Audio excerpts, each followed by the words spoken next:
But first, batting leadoff, wasting no time. Of course, for him, it's lunchtime, so it's pretty easy for him.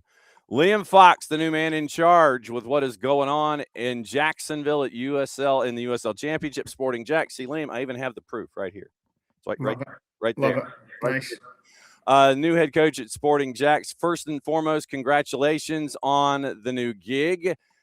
I got to ask all the important questions here. So my first question for you is, what attracted you to this gig in the first place? Why come over from where you're sitting right now, hop on a plane, pack up everything, come onto this side of the Atlantic? Why? What was your why for this move?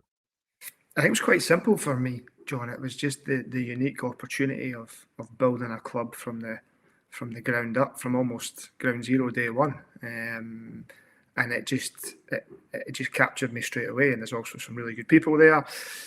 Lovely part of the world, new experience for me, new culture, new football. So probably taking myself out of a kind of comfort zone in the UK here. So that was a couple of the main reasons for taking up this opportunity. Incredibly delighted that I was selected to do it. Hugely privileged, but a lot of work to do. But super excited for what's coming. How much scouting, advanced scouting, how far back into the Wayback Machine did you go to do research on USL Championship to understand where the league is, where it's going, where it's coming from, what their plans are? How was your book about that thick when it came to all your intel on USL Championship in general going into these conversations? Yeah, listen, whenever you come into a new job, there's a lot of work to get done. There's a lot of homework to get done. You do your research. I was obviously hugely aware of the USL before. I've had a number of friends that have worked in the USL. I believe it or not, I actually came to a few USL games last year. I was out visiting one of my friends in Boston, Mark Spalding, and he'd previously worked with Memphis in the USL. So I came out, watched a couple of games. You can see how quickly and how much the league is developing year on year, month on month. And I've watched a lot. I've went and watched all the teams, all different styles, different coaching techniques, the amount of players, the different types of environments that you're going to be playing in. So listen, I'm well versed. I'm well schooled up, but really looking forward to hitting the ground running. We report back on around about the 20th of January, so we've got work to do before then. But again, just brilliant opportunity for me. Really excited. For those that may not know philosophically how you are, but I mean, they may have done research and looking at you with your time at Hearts and the other places that you've set up your shingle. How would you break down what folks are going to anticipate when it comes to the on the field product there in Jacksonville? Because I mean, this is year one of something. This is coming out of the blocks with something. You've got to kind of hit the ground running. You're in player assembly right now. There are a couple of signings that have already been made. For those that may not know your CV, how would you break down what you like to have happen on the pitch and have it translate into wins and successes? Yeah, I think it's really difficult to give you in one sentence, but I'll do my very, very best. But Look, we got time, Liam. We got nothing but time. You can break it all down, brother. I think when you look at anybody's career, there will be high points and low points through your career, and these experiences shape you. I think probably one of the most important things for me is that I like my teams to be exciting. I like them to be attacking. I like them to play with speed. I like them to play on the front foot. So we've got to go and recruit people that fit these profiles. And ultimately, like you say, we're a brand new start. We've got a lot of obstacles in our way. We want to hit the ground running. We want to be the best version of ourselves that we can. But we understand there's going to be challenges in that. There will be challenges. But yeah, sort of like old school values with sort of modern techniques. That's how I like to try and frame it. But ultimately, I want it to be exciting, and I want people to come and enjoy and look forward to coming to watching the team play. And if we do that and we perform and we pick up results, then I think hopefully the community can get behind us. So yeah, and one sort of strap phase, old school values with new school techniques. Nothing wrong with that. When you go through your career, I mean, this is part of ground up. This is like, ringing up Steve and Mark Warburton, and it's like this is like ground up building a home and a subdivision and whatever. I mean, have you always thought of yourself as a builder, or is this something out of your own comfort zone where, hey, yeah, I get to build something? Yeah, I don't think you can ever see yourself as a builder. I like to think that I'm a developer of talent, developer of teams, developer of individuals. But again, part of the uniqueness of this opportunity was back here in the UK. Like, I've just left Hearts, and Hearts have got 150 years worth of history. So this is totally new, totally unique. Listen, I'm learning as I'm going as well. I'm not going to sit here and say to you, oh, I've got this lockdown, we've got this lockdown. That's not how it's going to be. But I think you have to come in with an open mind, with open eyes, and be comfy, being uncomfy and being adaptable. So I think these are traits that I'd like to think that I have, so which will help us. But again, it's back to that uniqueness of the opportunity.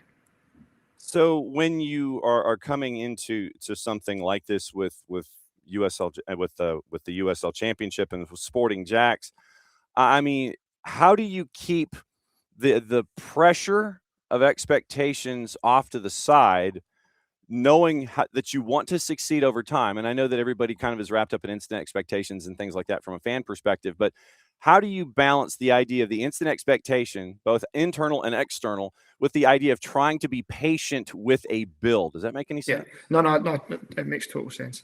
I think first and foremost, nobody's going to put more expectation on themselves than me, because when I do something, I want to do it properly and I want to do it right, and ultimately you want to be successful at it, and that probably involves winning a lot of games. Now, in any given sport, but especially soccer, you're playing against other teams who want to win. You're playing against some very good players, some very, very good coaches. So it's never just quite as simple as oh, we're going to turn up and we're going to win. So there's a lot of things that need to come into that, the recruitment of players, the environment that we create. So these are all challenges, again, all different various challenges that any manager will have to come up and come up against. But you've got to believe in what you do. I believe in the work that I've done previously to this point to get me this opportunity. I'm really, really clear on how I see the team functioning, which helps. So some people get a bit stressed about recruiting players and going from having absolutely no players to probably around about 23, 24, 25. People see that as a real challenge, and it is a challenge. But it's something that because I'm clear on how I see the team functioning, it's actually become cleaner and clearer for me, because I know exactly how I want the team to be. So I've got the end goal in my head. I've got the process to get it there, and it's just making sure we get the right people in the right areas. We make sure the training environment's really, really important to me. I'm a big believer in you don't rise to the occasion, you descend to the level that you train at. Very famous quote from the Navy SEALs. So that's something that is always in my thinking, about making sure that we maximise every day that we've got on the training pitch. And if we do that and we create the right environment with the right people, hopefully, with a wee bit of luck, because you always need a bit of luck. Mm-hmm. We can't forget that. But again, managing expectations. So I repeat, nobody's going to put more pressure on themselves than me to be successful. Liam Fox, the new man in charge at Sporting JAX, hanging out with us, batting leadoff here on Thursday Thoughts on the SDH Network and SDH AM. How big is your database when it comes to players that you sit there and it's like, ooh, I like that guy? It literally, your nose is pressed up against the shop window and like at Harrods, man. You're just kind of like this and looking at what it looks. How big is your database? Are we talking like 3 inches of a ring binder here? Yeah, double that. Double that. Yeah, so there's a lot of players. And also, I think with the USL, with being in Jacksonville, with being in Florida, again, I repeat, a lovely part of the world, that spikes people's interest as well. But you need to make sure that they're coming for the right reasons, and they want to come for the right reasons. That they want to improve. They want to be part of a hungry culture that wants to and ultimately wants to win. So. Yeah, you can imagine my phone has blown up over the last 4 or 5 weeks with people interested in, and ultimately everybody's got budgets, and I'd love to be able to go and sign X, Y, and Z, but we've got to live within our means, and we've got to make sure that we manage that properly.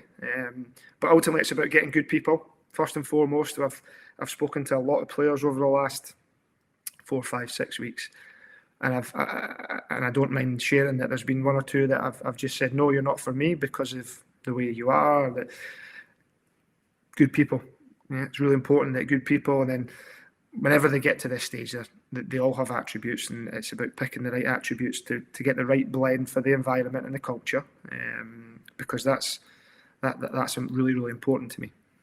So when you have questions, I mean, yeah, obviously your phone's been blowing up, and I imagine it's been blowing up from, from here to Saturn and back, getting, messages and WhatsApp and everything. A, congratulating you on the gig. B, wondering how they can help. C, Yep. yeah, I'd like to. Yeah, it's like C, how can I be a part of this? D, how can I be a player for you at Sporting JAX? When you have a question outbound, who is on your short list when it comes to dialing folks up that you can sit there and ring that person up? They're going to pick up the phone and you go, look, man, I got a question about this, or this. And you know that they can help you through it. Who are your bartenders in this situation? Yeah, I'm quite fortunate. There's quite a lot of people that I can pick up the phone to, and I can ask different questions to different people. But I think ultimately, when you get to this point, it's really, really important that you're confident enough in yourself to be able to pick up the phone and say to somebody, listen, I've got this situation. What do you think? What would you do? What would your experience be? But ultimately, it's got to be me that makes the final call on it. So Mark Warburton's a fantastic, first of all, fantastic human being, but also the level and the experience that he's got in the game. To have him on my speed dial just to say, Mark, listen, I'm thinking about this. What do you think? And Mark can sometimes throw me something left field. He can, no, that's okay. But ultimately, it comes back to me having the confidence and the belief to make the decision. But again, really fortunate with the people that I've got, both here and in the States. And sometimes it's important not just to go to football people. Sometimes it's important to go to people in other walks of life who, do you know what I mean? Oh, absolutely.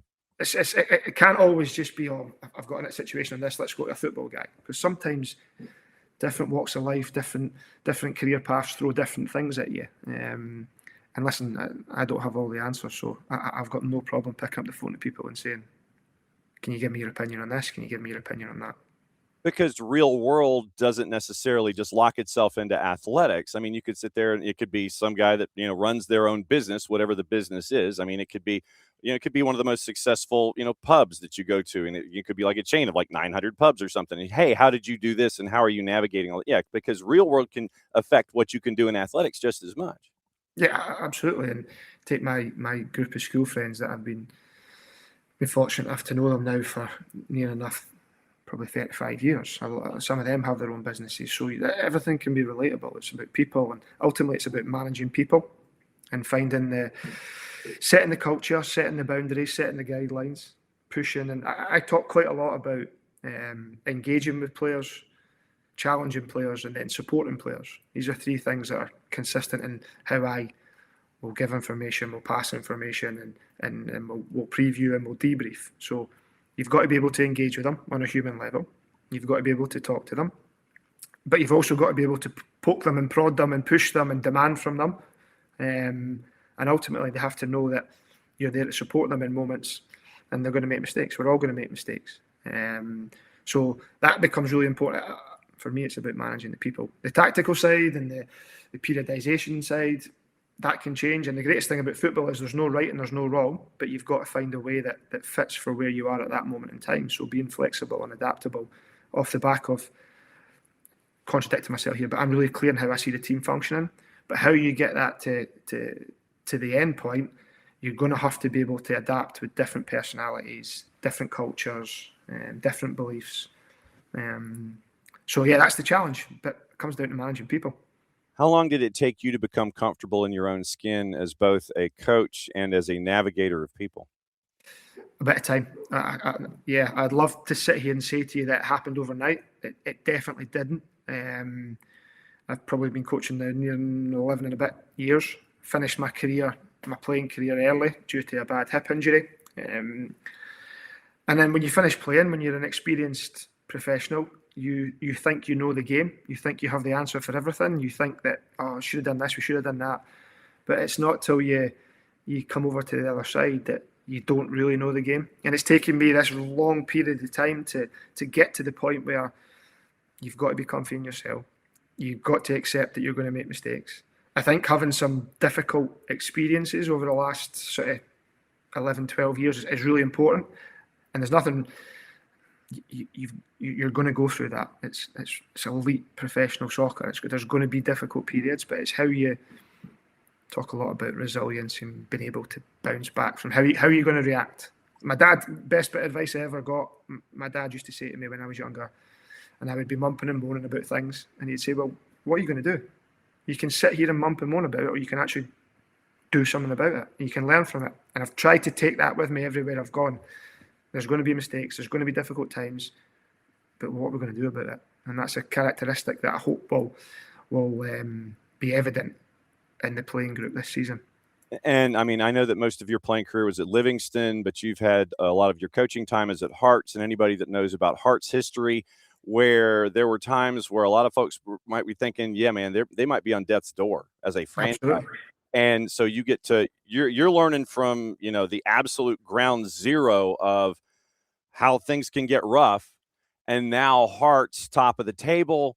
Hey, see, now you're leaving Hearts in a good place, man. See that you're leaving them in a good spot. They're top of the table, and they're looking down at Celtic and Rangers this year. Yeah, it's brilliant. I'm a Hearts fan. As I grew up a Hearts fan as a kid, so for me, one of my biggest disappointments was that I got really, really close to playing, but I never played. But when the opportunity came back to go start my coaching career there, I never ever thought that I'd get to the point that I finished the season when I was in charge of the football club. So to finish the season winning 4 games out of 4 is a huge thing for me. I've got no problem admitting that. And I think it's brilliant for Scottish football. It's not just Rangers and Celtic. There's somebody else that's upset the apple cart a wee bit, and long may it continue. And listen, if I've played a 0.1% part in that, whether I have or whether or not, that's for other people to decide. But it was a huge highlight for me, having been in charge of that football club for 2 interim spells last year, and finishing the season with four victories out of 4 was a big thing for me. So, yeah, they're in a good place. Long may it continue. Still wish everybody still got a lot of friends there. But my main focus now is making sure that we hit the ground running, and we hit the ground running fast come March. And we can't wait to have you on this side of the Atlantic to see how you get to work things off with Sporting JAX. Do not be a stranger, Liam, under any circumstance. You now have the keys to the garage door. Look, keys are under the mat. You can know how to open the garage door anytime you want to come in and crash. It's like you're over here on. Well, actually, tell you what. Even if you're over there still, and you're kind of sitting there and you're messing around, it's like, you know what? I got to get something off my chest. Then good to know. Literally. Dial in and sit there and go, because we thrive in the chaos on the morning show. So whether you're there in a month when you're over here and building things at Sporting JAX, you know we're going to be knocking on your door. It's great to catch up with you, my friend. Congratulations on the gig, and we'll be definitely seeing you soon. Don't be a stranger, okay? Thanks very much for having me, and I'll speak to you all soon.